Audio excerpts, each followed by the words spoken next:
Here's your WNEM TV5 news update. Well, good afternoon. Happy New Year. I'm Blake Keller. Here's a look at the top stories we're following today.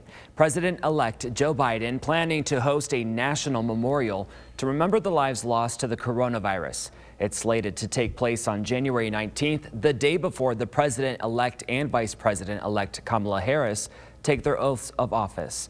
It will include a lighting ceremony at the Lincoln Memorial Reflecting Pool in Washington.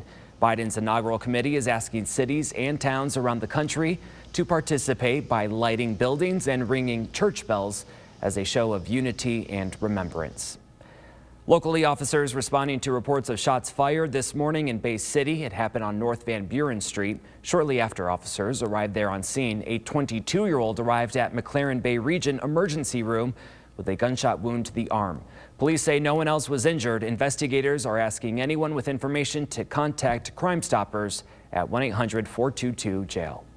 More time on mobile devices during the year of the pandemic is leading to record spending on mobile apps and games. More than $100 billion was spent on mobile apps in a single year for the first time ever. That's according to Sensor Tower Store Intelligence. The gross revenue is up 10% over this time last year. It's estimated consumers downloaded 130 billion apps in 2020 across the App Store and Google Play. $407 million just spent on Christmas Day alone. Now here's Chris with a look at your forecast. There, Blake, expecting our next round of winter weather to arrive shortly this afternoon and will continue at times this evening as well. It will likely pull away from us just in time for your weekend on daybreak Saturday. But until that time, we could see some slick travel as we go throughout tonight. Most of that still to our south near I-94, but it will be here before you know it. And because of that, we have winter weather advisories in place tonight from the Tri-Cities, Mount Pleasant and the Thumb on southward. Areas to the north, you still have the possibility of some slick travel as we go into the evening hours tonight with a little bit of snow, but we do expect the impacts to be a little bit lighter there. Hour by hour, looks like that will start to arrive in our southern zones closer to 2 or 3 o'clock this afternoon and gradually spread northward. We'll probably start as a bit of a mixed bag, a little bit of sleet, a little snow, and also some freezing rain. And then we actually see some freezing rain take over for a little while in the Flint area.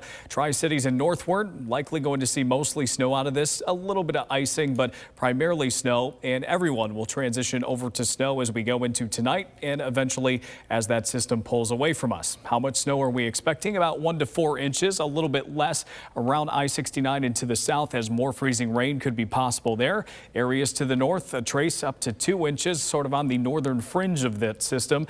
And then ice amounts, consider this more of a top end range, about 1/10 of an inch or less around the Tri-Cities where snow and sleet are more common, up to about 2/10 of an inch possible in an extreme scenario along 69. And closer to I-96 if you're traveling southward, could see as much as 1/4 of an inch. Your 7-day forecast has one more chance of snow over the weekend on Sunday. It looks like a smaller chance on Monday night, and then Tuesday through Thursday looks quiet. Remember to tune into WNEM TV5 on air and online 24/7 for the latest news, weather, and information.